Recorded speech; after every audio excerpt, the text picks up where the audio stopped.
Hello नमस्कार दोस्तों and good morning to all of you. कैसे हैं आप सब? तो चलिए फिर शुरू करते हैं 13 सितंबर 2025 के करंट अफेयर। तो दोस्तों पहला न्यूज़ और पहला करंट अफेयर है, China yet to restart rare earth magnet supplies to India. Actually क्या है दोस्तों ना, लास्ट मंथ जो चाइना के विदेश मंत्री आए थे, उन्होंने कहा था कि चाइना जो है बहुत जल्दी रेयर अर्थ मैग्नेट्स की जो सप्लाई इंडिया को पहले करता था, अब दोबारा से रीस्टार्ट करेगा, है ना।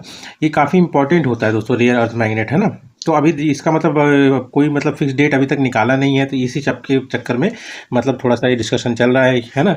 अब ये क्या है ना कि चाइना क्या है कि अगर ग्लोबली अगर देखेंगे तो 80% जो है refining capacity rare earth elements का इसी के पास है, और 90% जो रेयर अर्थ मैग्नेट है जिसके लिए हम लोग विनती कर रहे हैं ना, उसकी प्रोसेसिंग भी यही करता है। यही मेन इशू है कि 90% पूरे ग्लोबली अगर देखेंगे तो चाइना ही करता है, इसीलिए थोड़ा सा इशू पड़ रहा है। और इसने बोला था हम लोग करेंगे वापस से एक्सपोर्ट करेंगे, और अभी तक कुछ पता ही नहीं चल रहा है। ठीक है, तो अब ये इतना मैटर नहीं है करता दोस्तों, ये तो चलता रहता है। बस इतना जान लीजिए पॉइंट वाइज कि 90% रेयर अर्थ मैग्नेट जो प्रोसेसिंग है वो चाइना ही करता है। ऊपर से जो रेयर अर्थ एलिमेंट अगर आप देखेंगे तो उसका भी 80% रिफाइनिंग यही करता है। ठीक है, थोड़ा सा हम लोग जान लेते हैं रेयर अर्थ एलिमेंट होते क्या दोस्तों, है ना।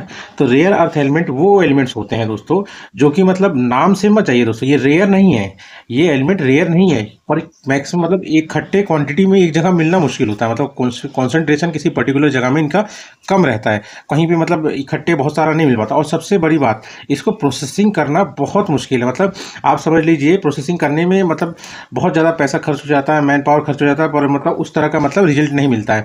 तो इन सब चीज़ों को देखते हुए चाइना ने अपने आप को इसमें एक तरह से आप समझ लीजिए सुप्रीम लीडर बना लिया है प्रोसेसिंग के मामले में, वो उस चीज़ में मास्टर कर चुका है ना। इसलिए पूरे वो ग्लोबली ये इन चीज़ों को ट्रांसफ़र करता है, एक्सपोर्ट करता है। ठीक है, अब इसमें जो इंडिया को जो ज़रूरत है इस समय, जो इंडिया जिस चीज़ के लिए बोल रहा है वो है रेयर अर्थ मैग्नेट्स। अब रेयर अर्थ मैग्नेट क्या होता है? ये दोस्तों परमानेंट मैग्नेट ही होते हैं, पर ये बनाए किससे जाते हैं? रेयर अर्थ एलिमेंट से बनाए जाते हैं, समझ रहे हैं दोस्तों। और इसकी जो प्रोसेसिंग है मैग्नेट की, ये भी चाइना करता है लगभग 90% ग्लोबली। ठीक है, और इसका बेस्ट पार्ट क्या है रेयर अर्थ मैग्नेट का? नॉर्मल मैग्नेट जो रेगुलर बेसिस में होते हैं उनके मुकाबले ये हाई टेम्परेचर पे भी ड्यूरेबल है। उसके अलावा इनका साइज बहुत कॉम्पैक्ट होता है, छोटे साइज में भी बड़ा धमाका कर सकते हैं ये, बड़ा एफिशिएंसी दे सकते हैं। उसके बाद इनकी मैग्नेटिक स्ट्रेंथ भी काफ़ी हाई होती है, और इनका सुपीरियर परफॉर्मेंस होता है। जो भी आजकल की जो मॉडर्न टेक डिवाइसेस है ना, चाहे मोबाइल ले लीजिए, चाहे डिफेंस में मिसाइल ले लीजिए, उसके बाद आप देख लीजिए एमआरआई जो मेडिकल में यूज़ करते हैं ना, उसके लिए ले लीजिए, है ना। अब फोटो में अगर आप देखेंगे दोस्तों तो ये है पीरियोडिक टेबल। पीरियोडिक टेबल में अगर देखेंगे आप तो ये जो चौथा पीरियड है स्कैनेडियम हो गया, पांचवें पीरियड में येट्रियम हो गया, और छठे पीरियड में लैंथेनियम, और इसी के ग्रुप के ये सारे मेंबर। ठीक है, लैंथेनियम का पूरा ग्रुप और प्लस येट्रियम और स्कैनेडियम ही क्या कहलाते हैं दोस्तों? ये कहलाते हैं आपके ग्रुप ऑफ 17 एलिमेंट्स। ठीक है, यही कहलाते हैं आपके रेयर अर्थ एलिमेंट। ठीक है, अब types of rare earth magnet कितने होते हैं? तो एक तो नियोडीमियम है दोस्तों, जिसमें आयरन और बोरोन को मिला के बनाया जाता है। ठीक है, ये स्ट्रॉन्गेस्ट टाइप होता है थोड़ा। ठीक है, और दूसरा होता है सैमेरियम कोबाल्ट, इसमें सैमेरियम प्लस कोबाल्ट को मिला के बनाया जाता है। इसका जो हीट रेजिस्टेंस वाली कैपेसिटी है ना वो काफ़ी बेहतर होती है, और काफ़ी हद तक ये कोरोजन रेजिस्टेंट होता है। ठीक है, और एक बात जान लीजिए दोनों के दोनों टाइप जो है ना ये ब्रिटल होते हैं इन नेचर। आप समझ लीजिए अगर ये इनको ऊपर से प्रोटेक्टिव लेयर नहीं दिया जाए तो ये कोरोड कर जाएंगे। तो इसलिए यूजुअली ये जो दोनों मैग्नेट है इनको कोट किया जाता है निकल या फिर किसी और के द्वारा, ताकि इनको खराब ना हो या कोरोजन ना हो इनमें। ठीक है, जैसे कि आपको मैं बाकी सब दिखाता हूँ, जैसे ये देखिए है ना, ये है आपके रेयर अर्थ मैग्नेट। इसमें अगर आप देखेंगे जैसे कि एनडी ये नियोडियम की बात हो रही है दोस्तों, आयरन बोरोन मैग्नेट्स। ठीक है, उसके बाद ये आपका सैमेरियम कोबाल्ट मैग्नेट्स है। अगर इसमें देखेंगे नियोडियम में सॉरी, जैसे इपॉक्सी वाला हो गया, यहाँ पे निकल की कोटिंग वाला हो गया, ये जिंक की कोटिंग वाला हो गया। ठीक है, और वैसे ही अगर आप इसमें देखिए है ना, सैमेरियम कोबाल्ट मैग्नेट्स में इसमें कोई कोटिंग नहीं किया गया है। ठीक है, और इधर में कोटिंग किया गया है। ठीक, कोटिंग इनके लिए जरूरी हो जाता है, दोनों ब्रिटल होते हैं, अगर नहीं कोटिंग करेंगे तो कोरोड होके खत्म हो जाएंगे। ठीक, अब इनके एप्लीकेशन देख लेते हैं दोस्तों। ठीक है, तो सबसे पहला आप मेडिकल फील्ड में जाइए। मेडिकल फील्ड में एमआरआई मशीन क्या होती है दोस्तों? जो आपके शरीर में जितने भी पार्ट्स हैं या फिर आपके टिश्यू हैं, इन सबको स्कैन करने के लिए जो मशीन यूज होती है वो है मैग्नेटिक रेजोनेंस इमेजिंग मशीन। ठीक है, एक्सरे हो गया, एक्सरे तो आप जान रहे होंगे हड्डी उड्डी टूट जाए तो कैसे जरूरी होता है। पीईटी स्कैन इसी का एडवांस वर्जन मान लीजिए पोजिट्रॉन इमिशन टोमोग्राफी। ठीक है, ये स्कैन ये भी इसी तरह ही होता है दोस्तों। ठीक है, उसके बाद डिफेंस में अगर आप देखेंगे मिसाइल में यूज़ होता है। अगर इलेक्ट्रॉनिक्स में आएंगे तो आपका स्मार्टफोन हो गया, हार्ड ड्राइवर हो गया, उसके बाद आपके हेडफोन्स हो गए। हवाई जहाज़ बनाने में, एविएशन में, एरोस्पेस में और इलेक्ट्रिक व्हीकल्स में बहुत जगह यूज़ होता है ये रेयर अर्थ मैग्नेट। ये मेन बात है अपनी एफिशिएंट मतलब स्ट्रेंथ की वजह से और कॉम्पैक्ट साइज की वजह से काफ़ी फेमस, ठीक है। उसके बाद सेकंड न्यूज़ और सेकंड करंट अफेयर है असम। असम भाई क्यों न्यूज़ में है? इसमें असम इसलिए न्यूज़ में है क्योंकि दोस्तों देश का पहला बैम्बू बेस्ड बायो रिफाइनरी खोली गई है यहाँ पे। कहाँ पे? नुमालीगढ़, असम। इसमें कुछ भी अलग नहीं है दोस्तों, बस इतना है कि जैसे मतलब बायोफ्यूल्स बनाते हैं क्या, बायोफ्यूल्स मतलब जैसे कि मान लीजिए धान का वेस्ट हो गया या फिर शुगर केन हो गया, मतलब वैसी चीज़ें जो डिकम्पोज हो जाए, मतलब इजीली अवेलेबल हो, ठीक है, उनका यूज़ करके जो बनाया जाए जिससे मतलब पॉल्यूशन उतना ना हो, ठीक है। तो उसी में अब क्या किया, बैम्बू बेस्ड बायो रिफाइनिंग, मतलब इस बार जो बायोफ्यूल निकाला जाएगा इससे वो बैम्बू की मदद से बनाया जाएगा, ठीक है। बायोफ्यूल मतलब जैसे इथेनॉल नहीं हो गया दोस्तों, जैसे कि मतलब इथेनॉल का मतलब इसमें हो रहा है ब्लेंडिंग किसमें, पेट्रोल में, ताकि मतलब कि कार्बन का इमिशन कम हो। उसके अलावा कंजप्शन मतलब ये इसका मतलब पेट्रोल का कम हो, ताकि मतलब क्रूड ऑयल मतलब कम मंगाना पड़े देश को, है ना। अब ये जो बनाया है रिफाइनरी, ये किसके द्वारा बनाया जा रहा है? तो इंजीनियर्स इंडिया लिमिटेड। बस इसके बारे में इतना जान लीजिए, इसका हेडक्वार्टर न्यू दिल्ली में और एक ये पब्लिक सेक्टर यूनिट है, तो समझ रहे हो ना, मतलब पीएसयू है ये, ठीक। उसके बाद आप देख लीजिए बैम्बू बेस्ड रिफाइनरी, वही मैंने बोला कि making of biofuel with the help of bamboo जो बांस होता है दोस्तों, उसकी बात कर रहा हूँ, ठीक है। अब थोड़ा सा हम लोग जान लेते हैं असम के बारे में दोस्तों, ठीक है। आज हम लोग जान लेते हैं असम के बारे में, ठीक है। अगर आप असम देखेंगे तो एक बार मैप में देखिए दोस्तों, आपको पूरा क्लियर हो जाएगा इसमें, है ना। सबसे हम नीचे हम चलते हैं, ठीक है। साउथ में ये असम के, तो आप देखिए इधर त्रिपुरा टच कर रहा है, ठीक है, साउथ वेस्ट टाइप में मान लीजिए। और साउथ ईस्ट में आपका हो गया इधर मिजोरम हो गया, इधर मणिपुर भी टच कर रहा है, ठीक है, ये नागालैंड भी टच कर रहा है इसको, ठीक है। उसके बाद अगर आप देखेंगे तो इधर तो अरुणाचल प्रदेश तो टच ही करता है इसको, ठीक है। उसके बाद आपका हो जाएगा एक मतलब इंटरनेशनल बाउंड्री देखिए भूटान की लग रही है। इधर वेस्ट बंगाल भी टच कर रहा है, ठीक है।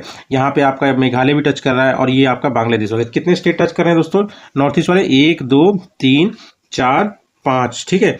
और उसके बाद आपका ये 6, मतलब जो 7 सिस्टर है सारे के सारे मतलब असम को टच करते हैं। सिर्फ इनका एक जो भाई है ना 7 सिस्टर प्लस 1 ब्रदर सिक्किम, उसको छोड़ के, ठीक है। और बाकी ये नॉर्थ ईस्ट वाले सारे स्टेट्स मतलब असम को टच करते हैं। उसके अलावा वेस्ट बंगाल एक है जो स्टेट है प्रॉपर, मतलब नॉर्थ ईस्ट स्टेट नहीं है, स्टेट है, तो वेस्ट बंगाल इसको यहाँ पे टच करता है। ये मतलब जो सिलीगुड़ी वाला रूट नहीं है दोस्तों, मतलब एक छोटा सा मतलब चिकन नेक जो आता है उस पोर्शन में टच करता है इसे, ठीक है। और नीचे मेघालय तो है ही। और ये इंटरनेशनल बाउंड्री अगर आप देखेंगे तो यहाँ पे देखिए ये वाला आपका हो जाएगा बांग्लादेश और ऊपर हो जाएगा भूटान, और इसके अलावा तो और कोई टच नहीं कर रहा है ना। 2 इंटरनेशनल बाउंड्री इसके साथ, ठीक। अब इसके बारे में हम लोग थोड़ा जान लेते हैं, थोड़ा बहुत इंपॉर्टेंट है दोस्तों असम, ठीक है। सॉरी, ये जान लीजिए नॉर्थ ईस्ट इंडिया में सबसे बड़ा स्टेट मतलब एरिया वाइज अगर आप देखेंगे तो असम ही है। पहला कौन सा है? अरुणाचल प्रदेश है, ठीक है। और पॉपुलेशन के हिसाब से देखेंगे तो नॉर्थ ईस्ट स्टेट में, जो नॉर्थ ईस्ट इंडिया है उसके स्टेट्स में तो नंबर 1 पे आता है पॉपुलेशन के हिसाब से असम, ठीक है। इसके नॉर्थ में हम लोगों ने देख लिया भूटान और अरुणाचल है, ठीक है। भूटान इंटरनेशनल कंट्री हो गई और इसके बाद मतलब ये कंट्री हो गई, और ये अरुणाचल प्रदेश हो गया। ईस्ट में हम लोगों ने देखा था नागालैंड हो गया, मणिपुर हो गया, ठीक है। उसके बाद आपका देखिए साउथ में आपका मेघालय भी है, त्रिपुरा भी है, मिजोरम भी है और बांग्लादेश भी है, ठीक है। वेस्ट बंगाल थोड़ा सा यही जो मैं बता रहा था सिलीगुड़ी कॉरिडोर, ये करीब करीब 22 किलोमीटर का एक मतलब पतला सा संकरी रास्ता है जो नॉर्थ ईस्ट इंडिया को मतलब इससे जोड़ता है, किससे, मतलब प्रॉपर मतलब जो लैंड है मतलब इंडिया का उससे मेन वाला, ठीक है। ये वाला जो पोर्शन देख रहे हैं दोस्तों, ये चिकन नेक बोला जाता है इसको, ठीक। अब इसके बाद जान लीजिए यहाँ का ऑफिशियल लैंग्वेज तो बोडो है, असम है, असमीज है, ठीक है। कैपिटल इसकी दिसपुर होगी, लार्जेस्ट सिटी इसकी गुवाहाटी है। ये मैंने इसलिए लिखा है दोस्तों, अक्सर बच्चे कंफ्यूज कर जाते हैं, उनको लगता है गुवाहाटी कैपिटल है असम की, ठीक है, पर लार्जेस्ट सिटी है गुवाहाटी, कैपिटल इसकी दिसपुर है, ठीक है। यहाँ पे यूनिकैमरल सिस्टम चलता है। यूनिकैमरल मतलब एक ही सब, मतलब जैसे विधानसभा और विधान परिषद होता है ना, उसमें जो विधानसभा होती है मतलब लेजिस्लेटिव असेंबली होती है वही है यहाँ पे, और लेजिस्लेटिव काउंसिल नहीं है इधर, मतलब परिषद नहीं है। तो मतलब लेजिस्लेटिव असेंबली अगर तो है तो कितनी सीट है? 126 है। और लोकसभा सीट कितनी है? 14 है। और राज्यसभा सीट कितनी है? 7 है, मतलब 7 दूनी 14 है, ठीक है। और हाई कोर्ट कौन सा यहाँ पे लगता है? तो यहाँ पे लगता है गुवाहाटी हाई कोर्ट। तो दोस्तों इसमें तो ये जान लीजिए असम जो है पूरे एशिया में पहली ड्रिलिंग साइट थी ऑयल के लिए। ये ध्यान रखिए कि मतलब पहली ड्रिलिंग साइट कौन सी थी एशिया में ऑयल के लिए, तो वो थी असम, असम वाली साइड, सॉरी दोस्तों। उसके बाद काजीरंगा नेशनल पार्क है, यहाँ पे एक मानस नेशनल पार्क है, जो कि दोनों की दोनों world UNESCO world heritage site हैं। ठीक, यहाँ पे दोस्तों ये ध्यान रखना, ये काफ़ी न्यूज़ में अभी हाल फिलहाल में था, ये वेरी इंपॉर्टेंट आप समझ लीजिए। डिब्रू साइखोवा नेशनल पार्क, ये फेरल हॉर्सेस के लिए काफ़ी फेमस। फेरल हॉर्सेस मतलब जो वर्ल्ड वॉर के समय मतलब जो घोड़े इधर उधर हुए थे ना, तो वो इधर आए थे कुछ घोड़े, ठीक है, तो इसीलिए इनके लिए फेमस है फेरल हॉर्सेस। ठीक है, यहाँ पे साल ट्री का फॉरेस्ट है। ठीक है, साल ट्री में इसलिए लगा ताकि अगर मान लीजिए कभी क्वेश्चन पूछे तो आपको ध्यान दीजिए कि साल ट्री फॉरेस्ट है, मतलब साल ट्री यहाँ पे है। ठीक है, फेमस डायनेस्टी देखेंगे तो अगर एंशियंट में अगर आप देखेंगे सॉरी दोस्तों, उसमें पहली डायनेस्टी थी वर्मनस। ठीक है, वर्मानस। ठीक है, इसी में एक भास्कर वर्मन थे, भास्कर वर्मन वर्मन से, और एक भास्कर वर्मन, इनके लास्ट ही मान लीजिए। इन्हीं के समय में एक मतलब चाइनीज ट्रेवलर थे जिनका नाम था जुआन जैंग, इन्होंने विजिट किया था असम में। ठीक है, 600 से 650 ईस्वी मतलब सी तक। ठीक है, तो वर्मन्स कब तक थे, 350 से 650 सी तक थे। उसके बाद आपका एनसीटी की बात करो दोस्तों, मिलेच्छा डायनेस्टी थी। ठीक है, उसके बाद आपका था कामारू पालस। ठीक है, कामारू पालस डायनेस्टी। ठीक सॉरी, उसके बाद मिडिवल में अगर आप आएंगे तो सबसे पहले यहाँ पे चूतिया किंगडम चलती थी, जिसको मतलब आहोम्स ने एनेक्स कर लिया था 1524 के करीब करीब। ठीक है, उसके बाद कछारी किंगडम यहाँ पे फेमस थी। ठीक है, जिसको मतलब एलाई बना लिया था आहोम्स ने अपना अराउंड 1536। मतलब ये पहले सिकुड़ के एक जगह रह गए थे, फिर इन्होंने सोचा भाई इससे क्या उलझेंगे, वैसे खत्म कर देगा, इससे अच्छा मतलब दोस्त बना के रखो। इसलिए 1536 आने तक मतलब ये जो कछारी किंगडम था ये भी इनके दोस्त बन गए थे, मतलब एलाई हो गए थे, मतलब इनका मतलब इनको मतलब अपना स्वामित्व मान लिया था। ठीक है, उसके बाद तीसरा आ जाता है दोस्तों अहोम किंगडम, यही सबसे इंपॉर्टेंट है असम में दोस्तों। ठीक है, इसके ऊपर इतने क्वेश्चन पूछेंगे मैं क्या बताऊं। ठीक है, अर्ली पीरियड अगर आप देखेंगे तो मतलब 1228 ईस्वी में क्या नाम था, सुकाफा एक मतलब पर्सन थे जो करीब करीब 900 या 9,000 लोगों के साथ मतलब यहाँ पे आए थे। कहाँ पे, ब्रह्मपुत्रा वैली में घुसे थे। कहाँ से, चाइना से। ठीक है, ताई तीपे तीपे शायद नाम है उनका। ठीक है, वो प्लेस का, चाइना से वहाँ से आए थे यहाँ पे। ठीक है, तो मतलब 1228 से करीब करीब ये असम में घुसे थे। ठीक है, और इनकी जो सबसे मैसिव एक्सपेंशन आप देखेंगे तो इन्होंने किया था सुहुंग मुंग वाले में, ये रीजन में। ठीक है, ये सबसे मैसिव है। अगर आप क्वेश्चन पूछा था सुहुंग मुंग किससे रिलेटेड है, तो मतलब अहोम से रिलेटेड है, उनका पहला मैसिव एक्सपेंशन था। ठीक है, फिर इन्हीं अहोम्स का, तो ये तो मतलब अर्ली पीरियड हो गया। लेटर पीरियड में क्या किया है सॉरी दोस्तों, लेटर पीरियड में आप देखिए कुछ इंपॉर्टेंट देखिए, तो एक बैटल ऑफ समाधरा। ठीक है, समधारा। ठीक है, बैटल ऑफ समधारा काफी फेमस है दोस्तों, जो कि 1616 ईस्वी में हुई थी। ठीक है, समधारा एक डिस्ट्रिक्ट है असम में, वही उसी प्लेस में हुआ था। ठीक है, ब्रह्मपुत्रा वैली ही मान लीजिए। ठीक है, ये पहला नेवल मतलब बैटल था किसके बीच में, मुगल और अहोम्स के बीच में, मतलब नेवल में बात कर रहा हूँ दोस्तों। ठीक है, ये वो इसमें क्या है, मुगल की हार हुई थी, अहोम्स जीते थे। और ये जो जब जीते थे तो कौन थे उस समय किंग, उस समय किंग थे प्रताप सिंह।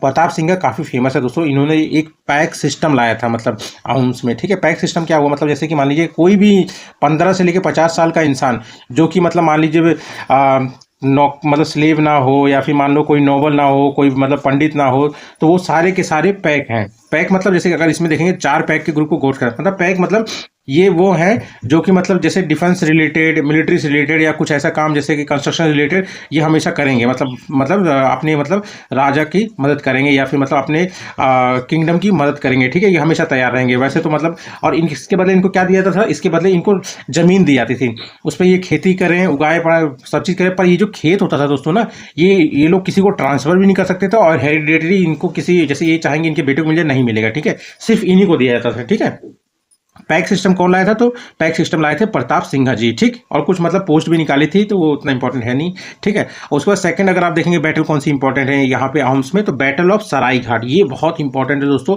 इसमें देखिए मुगल की हार ही हुई थी। ठीक है, मुगल और अहोम्स के बीच में हुआ था। किसने इसको लीड किया था, ये लचित बोरफुकन ने लीड किया था। किसने किया था, लचित बोरफुकन ने लीड किया था। ठीक है, 1671 में। ठीक, किंग उस समय भी मतलब यही थे, कौन थे, मतलब प्रताप सिंह। ठीक है, ये जनरल थे लचित बोरफुकन। ठीक, और उसके बाद अगर आप देखेंगे ब्रह्मपुत्र वैली में हुआ था, और इस समय भी मुगल की हार हुई थी। और उसके बाद एक आता है बैटल ऑफ इताखुली। ठीक है, एक्चुअली क्या है, इसके बाद जो हुआ था ना, मतलब आप समझ लीजिए 1663 में, मतलब ये जो बैटल ऑफ समधारा है। ठीक है, तो समधारा के बाद क्या हुआ था 1663 में, मतलब एक ट्रीटी ऑफ घिलग हरिघाट, क्या कौन सी ट्रीटी है दोस्तों, घिल अज हरिघाट, ये एक ट्रीटी हुई थी किसके बीच में, मुगल और अहोम्स के बीच में। मतलब इसमें क्या किया गया था ना दोस्तों, अहोम को मतलब ये मतलब बाध्य कर दिया था कि आपको मुगल की सुप्रीमेसी माननी पड़ेगी, और उनके पास उसमें कोई मतलब वो भी नहीं था, मतलब चॉइस भी नहीं था। तो 1663 के बाद ये जो 1671 वाला बैटल इन्होंने किया था, मतलब अंदर अंदर खुनस रहे थे, कि भाई हम अपने हिसाब से चल नहीं पा रहे, तो धीरे धीरे इन्होंने फिर इसी पे लड़ाई कर दी थी मुगल के साथ 1671 में और जीत गए थे। ठीक है, लचित बोरफुकन बहुत ही फेमस हुए थे इस समय, मतलब बैटल ऑफ सरायघाट। उसके बाद हुआ था बैटल ऑफ इटाईखुली, यही मतलब निर्णायक युद्ध था, 1682 में किया गया था। ठीक है, जिसने मतलब जो मुगल थे उनको मतलब जो मानस रिवर है उसके वेस्ट में धकेल दिया, मतलब इसके पार मत आना भाई सब। हुआ ये मतलब गैरिसन आइलैंड में हुआ था, मतलब जो मतलब ब्रह्मपुत्र वैली में हुआ था, पर इनको ढकेल दिया पीछे तक। ठीक है, और यही निर्णायक था। इसके बाद मतलब मुगल आगे आने की हिम्मत किए नहीं। ठीक है, और इस समय कौन से राजा थे? गदाधर सिंह। ठीक है, इसके बाद दोस्तों एक यहाँ पे मतलब रिवेलियन भी काफ़ी फेमस है दोस्तों, मतलब असम एरिया में माओ मोरिया रिवेलियन। ये 1769 से 1805 तक चला था दोस्तों। ये एक्चुअली क्या हुआ था, जो जो पैक सिस्टम आया था ना पहले चलता है, तो उसका मतलब कुछ ज़्यादा ही मिसयूज़ होने लग गया था। और अहोम्स में मतलब ये पावर जो है उस हिसाब से मतलब जनता को खुश नहीं रख पा रहे थे। ठीक है, जिसकी वजह से क्या है कि अहोम किंगडम भी काफ़ी वीक हो गया था। ठीक है, और इसी के वो चलते ये वाला मतलब रिवेलियन होता है। ध्यान रखिएगा माओ मोरिया किससे रिलेटेड है, तो ये मतलब अहोम किंगडम के खिलाफ ही मतलब है एक तरह से। तो मतलब अहोम किंगडम ने इसको दबा तो दिया था, पर एक तरह से ये कितना वीक है ये दर्शा गया था लोगों को। ठीक है, उसके बाद आप जान लीजिए करीब करीब 1834 में, ठीक है 1834 में कैमिलिया सीनेसिस, ये एक मतलब टी प्लांट है, मतलब चाय बनता है, चाय पत्ती से है। ठीक है, इसकी खोज हुई, तो इसके बाद मतलब आगमन होना स्टार्ट हुआ यूरोपियन कंपनीज का, जैसे इसका मतलब जो ब्रिटिश है वो आना स्टार्ट हुए, यहाँ पे फैक्ट्रीज लगाने लगे, जमीन बिकने लगी। ठीक है, ये सब होने लगा। ठीक, और करीब करीब फर्स्ट एंग्लो मतलब 1824 से लेकर 26 में दोस्तों समझ लीजिए पहला एंग्लो बर्मिस वार हुआ था। बर्मिस जान रहे दोस्तों, ये कौन डायनेस्टी थी जिन्होंने अहोम्स किंगडम को दबा दिया था। ठीक है, दबाने के बाद अपना प्रभुत्व मतलब इस एरिया में मतलब स्थापित कर दिया था। अब जब स्थापित कर दिया था तो इन्हीं के साथ युद्ध हुआ था ब्रिटिश वालों का। ठीक है, इसमें ब्रिटिश जीती थी और एक ट्रीटी हुई थी। क्या हुई थी? उसका नाम ट्रीटी का यान डाबो। क्या नाम था इस ट्रीटी का? यान डाबो, ट्रीटी ऑफ यान डाबो। इसके तहत क्या था? असम हो गया, मणिपुर हो गया, राखाइन दोस्तों, अराकन जो एरिया है ना मतलब म्यांमार का वो, और तनाइन थराई कोस्ट, ये आपका जान लीजिए मले पेनिनसुला में ही ये एरिया आता है, ये वाला कोस्ट पेनिनसुला, ये मतलब म्यांमार का ही है। ये मतलब ब्रिटिश को देना पड़ा। ठीक है, और इसके अलावा फर्स्ट एंग्लो बर्मिस वॉर में जो ट्रीटी ऑफ यान डाबो था उसके तहत 1 मिलियन पाउंड स्टर्लिंग, ये दुनिया की सबसे पुरानी करेंसी है दोस्तों। ठीक है, 4 इंस्टॉलमेंट में देने का फैसला हुआ था। ठीक है, कौन सी डायनेस्टी थी? कौन बोंग डायनेस्टी। इसके बाद में कौन बोंग डायनेस्टी ने एक बार और हिम्मत किया कि भाई एक बार और लड़ लिया जाए। ठीक है, तो 1852 में 1853 में एक बार और लड़े ये लोग ब्रिटिश से, फिर हार गए। ठीक है, और जो पेगू प्रोविंस था मतलब म्यांमार का, उसको भी मतलब ब्रिटिश लोगों ने कैप्चर कर लिया ब्रिटिश ने। उसके बाद लास्ट जो हुआ था जिसमें निर्णायक था कि जो भी रिमेनिंग बचा था म्यांमार के पास वो सब कैप्चर कर लिया, किसमें? थर्ड एंग्लो बर्मिस वॉर में ब्रिटिशर ने। ठीक है, इसमें भी ब्रिटिशर जीते, और ये जो मतलब कौन बोंग डायनेस्टी थी ना, ये हार गई पूरी तरह से, मतलब टोटल एनेक्सेशन हो गया। जो भी रिमेनिंग पार्ट बचा था, पहले जो था वो तो था ही, उसके अलावा जो बचा था बुर्मा में मतलब म्यांमार जो मतलब पुराना नाम है उसका, वो पूरा का पूरा एनेक्स कर लिया किसने? ब्रिटिश ने। बस ये कुछ इंपॉर्टेंट बैटल थी, ये ध्यान रखना दोस्तों। ठीक है, उसके बाद थर्ड न्यूज़ और थर्ड करंट अफेयर है आपका दोस्तों, स्वच्छ वायु सर्वेक्षण अवार्ड 2025। सर्वेक्षण कुछ नहीं दोस्तों, सर्वे, मतलब इंग्लिश में सर्वे जो करते हैं ना वही है सर्वे। ठीक है, 2025 का अवार्ड लाया गया। ये हर साल दिया जाता है दोस्तों। किसके द्वारा लाया जाता है दोस्तों? ये लाया जाता है मतलब ministry of environment, forest and climate change. मेरे को कमेंट में बताइए इसके मिनिस्टर कौन है, यूनियन मिनिस्टर। ठीक है, ये जब स्टार्टिंग में लाया गया था दोस्तों, तो इसके तहत क्या किया गया था कि मतलब 130 सिटीज़ को सिलेक्ट किया गया था। किसके अंडर में? नेशनल क्लीन एयर कैंपेन के अंडर में। ठीक है, किसके अंडर में? नेशनल क्लीन एयर कैंपेन के अंडर में। और इनको मतलब कैटेगराइज करना था कि कौन कितना अच्छा परफॉर्म कर रहा है एयर पोल्यूशन कम करने के लिए। ठीक है, मतलब PM 2.5 और PM 10 को कम करने में मतलब करीब करीब टारगेट रखा गया है इसका दोस्तों, है ना, कि अगले 5 साल में मतलब इसको 20% से कम घटाना। 2017 जो था दोस्तों मतलब बेस ईयर लिया गया था। ठीक है, अब इसमें कैटेगरी 1 जो है इसमें आती हैं वो सिटी जिनकी पॉपुलेशन 10 लाख से ज़्यादा है। तो इसमें नंबर 1 में इंदौर कहाँ पे है दोस्तों? मध्य प्रदेश। सेकंड पे है जबलपुर कहाँ है? ये भी मध्य प्रदेश में। थर्ड पे कौन है? आगरा और सूरत। आगरा यूपी में है और सूरत कहाँ है? गुजरात में। ठीक है, फिर कैटेगरी 2 आया 3 से 10 लाख पॉपुलेशन जिस सिटीज़ की है, तो उसमें पहला नंबर है अमरावती, ये महाराष्ट्र वाला अमरावती है। सेकंड पे झांसी है यूपी में, मुरादाबाद है तो यूपी में, दोनों सेकंड पे। और थर्ड पे है अलवर कहाँ है? राजस्थान में। ठीक है, उसके बाद तीसरी कैटेगरी आ जाती है दोस्तों जिसकी पॉपुलेशन 3 लाख से कम है।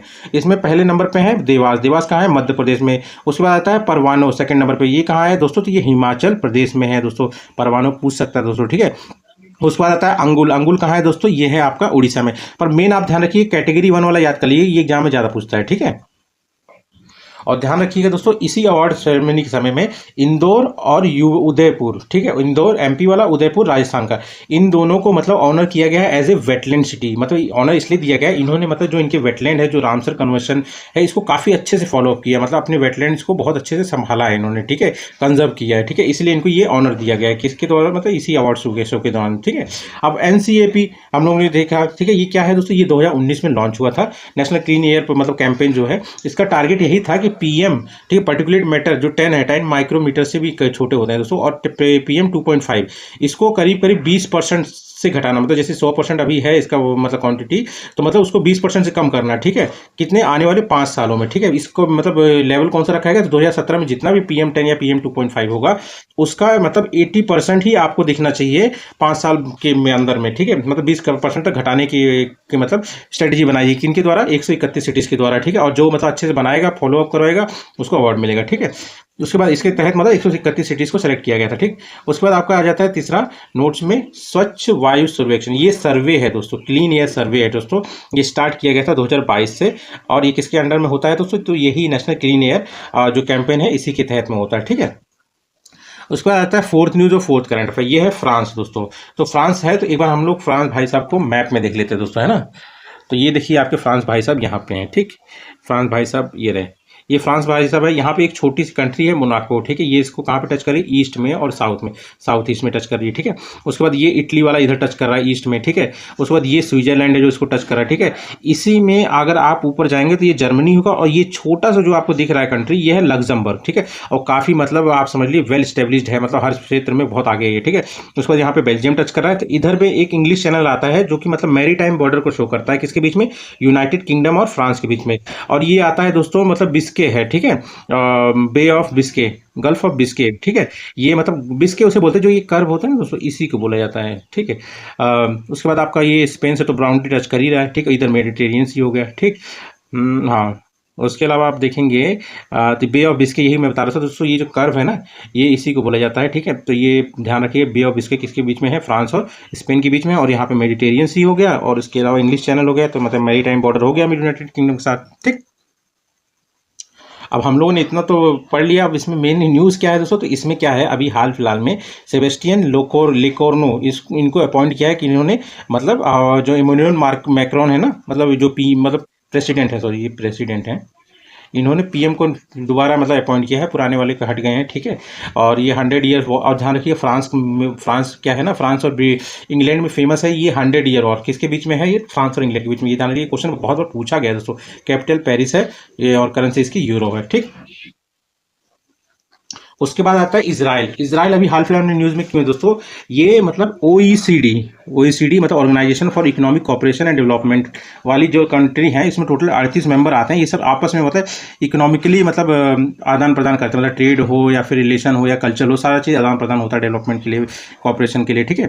तो ये 1961 में बना था, और इसके अंदर 38 कंट्रीज हैं, और हेडक्वार्टर इसका पेरिस फ्रांस में है। इसमें से पहली कंट्री है इजराइल जिसने मतलब इंडिया के साथ बाईलेटरल इन्वेस्टमेंट ट्रीटी किया है। बाईलेटरल इन्वेस्टमेंट ट्रीटी का मतलब क्या है, जैसे कि मतलब आपस में मतलब आप समझ लीजिए ट्रेड होगा, मतलब इंपोर्ट एक्सपोर्ट होगा, ठीक है। ऊपर से मान लीजिए जैसे इंडिया की कोई कंपनी मतलब वहाँ पे मतलब इजराइल में कोई मतलब इंपोर्ट कर रही है, एक्सपोर्ट कर रही है, कुछ बेच रही है या खरीद रही है, तो अगर इनके बीच में कुछ लीगल डिस्प्यूट आता है, तो मतलब इसको सॉल्व करने के लिए दोनों कंट्रीज आराम से प्यार से बैठ के समझा सकती हैं, सॉल्व कर सकती हैं। ये सब फायदे होते हैं इसमें, ठीक है। और कुछ मतलब इसमें मतलब छूट मिलती है इसके तहत, ठीक है, और रिलेशन भी मतलब क्रिएट होता है इसमें, ठीक। तो पहली कंट्री है, पहले हुआ था दोस्तों, अभी हाल फिलहाल में ये खत्म हो गया, इसलिए दोबारा से इसको किया गया है दोस्तों, पर इकलौती कंट्री जिसने मतलब इंडिया के साथ ऐसा किया है, ठीक है। उसके बाद आप जान लीजिए, ये जो है पहले एक में आप पहले मैप में देखिए भाई साहब, बहुत खतरनाक कंट्री है ये इजराइल।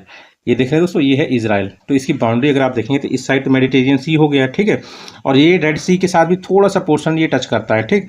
यहाँ पे जॉर्डन हो गया, उसके बाद आपका इजिप्ट हो गया, उसके बाद आपका यहाँ पे आ गया सीरिया, ठीक है, इन सबको, और ये लेबनान, सबको दबा रखा है इसने दोस्तों, ठीक है। ये देखिए, अगर आप इसमें देखेंगे तो 1947 में पैलेस्टीन कितना बड़ा था, ठीक, ये छोटे छोटे ज्यूज थे, है ना। उसके बाद आप देखिए यूएन प्लान 1947 हो, जिसमें इजराइल को ये पूरी सीट मिल गई, ठीक है। फिर इजराइल ने धीरे धीरे कब्जा करके ये पूरा आ गया, पैलेस्टीन यही दोनों से रह गए, ठीक है। और इजराइल ने फिर इधर भी देखिए ये कितने कम सिमट गया, और ये इधर आ गया 2005 में, है ना।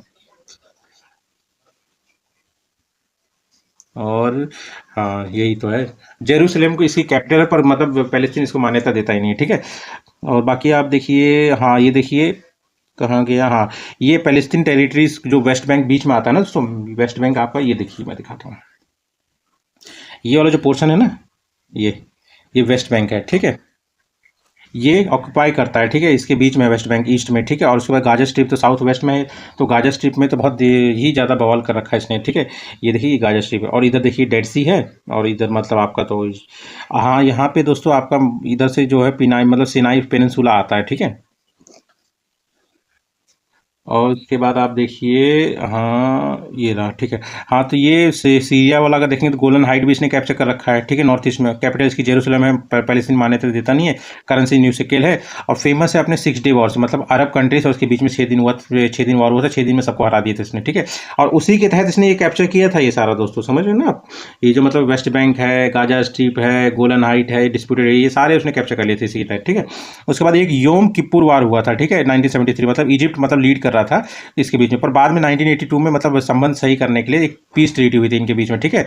जिसके तहत क्या हुआ था, जो सिनाई वाला पेनिनसुला वाला पार्ट था ना, उसने वापस कर दिया था किसको, इजिप्ट को, ठीक है। और जॉर्डन को भी उसको वापस कर दिया था, ठीक है। और मतलब 1982 के पीस ट्रीटी के तहत। उसके बाद ओस्लो अकॉर्ड है, काफ़ी इंपॉर्टेंट है दोस्तों, क्योंकि ओस्लो अकॉर्ड के तहत ही मतलब पैलेस्तीन को सेल्फ गवर्नमेंट वाला ऑथराइजेशन मिला था। कहाँ पे, जो वेस्ट बैंक बीच में पड़ता है और जो Gaza strip south south west में पड़ता है, उसमें करने के लिए, ठीक है। ओस्लो अकॉर्ड 1993 में हुआ था, ये काफ़ी बार पूछा गया है। उसके बाद 2020 में दोस्तों ये अब्राहम अकॉर्ड भी हुआ था। ये इजराइल और मतलब अरब कंट्रीज में रिलेशन सुधारने के लिए वो लाया गया था, जिसके तहत डिप्लोमेटिक नॉर्मलाइजेशन किया गया था किसी के साथ, यूएई और बहरीन के साथ, ठीक है। और नेसेट जो है इसका लेजिस्लेचर है किसका, मतलब जैसे हमारा पार्लियामेंट है ना, वैसे ही मतलब ये है, मतलब इजराइल का नेसेट, ठीक। उसके बाद 6 न्यूज़ और 6 करंट अफेयर है आपका दोस्तों, मतलब महादेई टाइगर रिजर्व गोवा में है दोस्तों। ये कि मतलब 6 सेंचुरी को मिला के बनाया गया, जो मतलब महादेई, भगवान महावीर, और ये आपका नेत्रवैली हो गया, कोटी गाँव हो गया, और बोंडला। इसका इशू ये न्यूज़ में इसलिए है दोस्तों ना, ये मतलब एक पहले मतलब सुप्रीम कोर्ट ने फैसला दिया था कि मतलब कुछ एक एरिया लेके मतलब उसको टाइगर रिजर्व घोषित किया जाए, पर जो जितना एरिया उसने बताया गया था, ठीक है, उसके हिसाब से तो गोवा का 1/3 हो जाना था, ठीक है। अब 1/3 पे अगर ये लग जाएगा तो सरकार बोल रही थी भाई हम लोग वहाँ पे टूरिज्म को सोच रहे थे कि फैसिलिटेट करने के लिए, आप वहाँ पे टाइगर रिजर्व बनाने के लिए बोल रहे हो, ठीक है। तो अभी डेवलपमेंट वर्क करने के लिए जा रही थी सरकार, तो फिर से मतलब सुप्रीम कोर्ट ने रोक लगा दी, इसलिए ये न्यूज़ में है। तो बस जान लीजिए महादेव टाइगर रिजर्व क्या है, मतलब गोवा में है, ठीक। और उसके बाद 7th न्यूज़ और 7th करंट अफेयर है आपका दोस्तों, CCC 2025। ये कुछ नहीं है दोस्तों, कंबाइंड कमांडर्स कॉन्फ्रेंस कहाँ हुआ, कोलकाता में हुआ 15 से 17 सितंबर। इसमें क्या है, जो भी मतलब आर्म फोर्सेस के मतलब लीडर है, मतलब जो मिलिट्री प्लस पॉलिटिकल लीडर, ये सब आपस में बैठ के मतलब जो डिफेंस स्ट्रेटेजी है कंट्री की, उस पर डिस्कस करेंगे। तो इस बार की थीम क्या है, year of reform transforming for the future. उसके बाद 8th न्यूज़ और 8th करंट अफेयर आपका दोस्तों, वर्ल्ड टैलेंट रैंकिंग 2025। इस मतलब इस रैंकिंग कैसे दी जाती है दोस्तों, मतलब कौन मतलब अपने देश में टैलेंट को कितना मतलब अच्छे से रख पाता है, कैसा आकर्षित कर पाता है, ये सारी चीज़ें इसमें देखा जाता है, ठीक है। तो ये किसके द्वारा लॉन्च किया जाता है दोस्तों, तो पब्लिक किया जाता है ये IMD के द्वारा, international institute for management development, ठीक है। इसमें इंडिया की रैंक 63 है इस बार 2025 में, 2024 में 58 थी, समझ रहे हैं ना कितना गिर गया है। नंबर 1 पे स्विट्जरलैंड है, नंबर 2 में लक्समबर्ग है, मैंने बताया था आपको। और उसके बाद मतलब 3rd पे है आपका ये आइसलैंड, ठीक है। लक्समबर्ग मैं वही बता रहा हूँ दोस्तों, मतलब जस्ट मतलब ये आपका मतलब फ्रांस से बाउंड्री तय करता है, ठीक है, छोटा सा एकदम बहुत। 1 मिनट आप देख ही लीजिए, ये देख रहे हैं, ये वाला जो छोटा सा पोर्शन आपको दिख रहा है यही लक्समबर्ग है, फ्रांस से बाउंड्री तय करता है, या बेल्जियम हो गया, ये जर्मनी, तीनों से घिरा हुआ है, ठीक है। और उसके बाद हो गया आपका ये जो आप बीच में ये पार्ट देख रहे हैं तो ये कोरिस का जो आइलैंड टाइप का है, ये भी मतलब फ्रांस का ही है, ठीक। और उसके बाद आपका आ जाता है जास्कर फेस्टिवल। जास्कर फेस्टिवल, हाँ ये IMD का हेडक्वार्टर लुआसने में है दोस्तों, ध्यान रखना, स्विट्जरलैंड। इंटरनेशनली मैनेजमेंट और डेवलपमेंट के लिए काम करता है, ठीक है। जास्कर फेस्टिवल क्या है दोस्तों, एक तरह का फेस्टिवल है जिसको लाया गया था मतलब लद्दाख में टूरिज्म को अट्रैक्ट करने के लिए, ठीक है। इस बार इसका 10वां एडिशन है मतलब 2025 में, ठीक, जास्कर फेस्टिवल का, ठीक। उसके बाद 10th न्यूज़ है, 10th करंट अफेयर आपका दोस्तों, FIH men's hockey junior world cup 2025। जो भी 21 साल से कम के बच्चे होंगे वो सब इसमें खेलेंगे, और 14वां एडिशन है। कहाँ पे हो रहा है, तमिलनाडु में हो रहा है 28 से 10 दिसंबर। और बाकी जो रिजल्ट आएगा उसमें अच्छे से डिटेल में इसको सॉल्व करें, मतलब डिस्कस करें। और इसी हॉकी वर्ल्ड कप का अगर 13वां एडिशन देखेंगे तो ये कुआलालंपुर मतलब जो कि मलेशिया के कैपिटल है वहाँ पे हुआ था, और विनर जर्मनी था, रनर फ्रांस था, और इंडिया जो चौथी रैंक पे था, बहुत पीछे, मतलब क्या फायदा चौथी रैंक, ठीक है। इस बार भगवान कर जीते हैं ना, मजा आएगा। उसके बाद 11th news 11th current affair है दोस्तों, फार्म स्टे इन्वेस्टमेंट स्कीम। ठीक है, 2025 में लाई गई है। कहाँ पे? यूपी में पहली बार लॉन्च हुई है। इसका मतलब ये है कि मतलब इंडिया में एग्री टूरिज्म को प्रमोट करना, ताकि मतलब एक्चुअली इसके तहत क्या होगा ना, मतलब स्टे बनाई जाएगी, मतलब लोगों की रहने की जगह बनाई जाएगी, मतलब गाँव में खेतों के आसपास, ठीक है, ताकि लोग रहें और इन्जॉय कर सकें, मतलब इंडिया में क्या खेती चलती है, कैसे काम होता है, ये सारा चीज़ देख सकें, और टूरिज्म बूस्ट हो, एग्री बेस्ड टूरिज्म को बूस्ट करने के लिए इंडिया में इस चीज़ को लाएगा। और पहली बार कहाँ लॉन्च हुआ? तो यूपी में हुआ। ठीक है, इसके तहत क्या किया जाएगा? कोई भी इन्वेस्टर अगर मान लीजिए कोई प्रोजेक्ट लगाता है जिसका मतलब जो कि 40 करोड़ तक का होगा, तो उसको 10 से 25% सब्सिडी गवर्नमेंट देगी। और अगर मान लीजिए वो इन्वेस्टर कोई औरत है, मतलब वुमेन है, या शेड्यूल कास्ट का है, या शेड्यूल ट्राइब का है, तो उसको एडिशनल 5% सब्सिडी और दी जाएगी। ठीक है, और अगर किस बैंक लोन ले रहे हो तो बैंक लोन में भी उस पर्टिकुलर प्रोजेक्ट के लिए 5% तक की सब्सिडी लाई जाएगी, इसी स्कीम के तहत। ठीक है, और अगर मान लीजिए प्रोजेक्ट अगर इससे रिलेटेड है तो 100% छूट मिलेगी स्टैम्प ड्यूटी और डेवलपमेंट चार्जेस जो अदर होते हैं। ठीक है दोस्तों, तो यही थे आज के करंट अफेयर। तो मिलते हैं हम लोग कल, और वीडियो अच्छा लगे प्लीज़ सब्सक्राइब करिए। Thank you.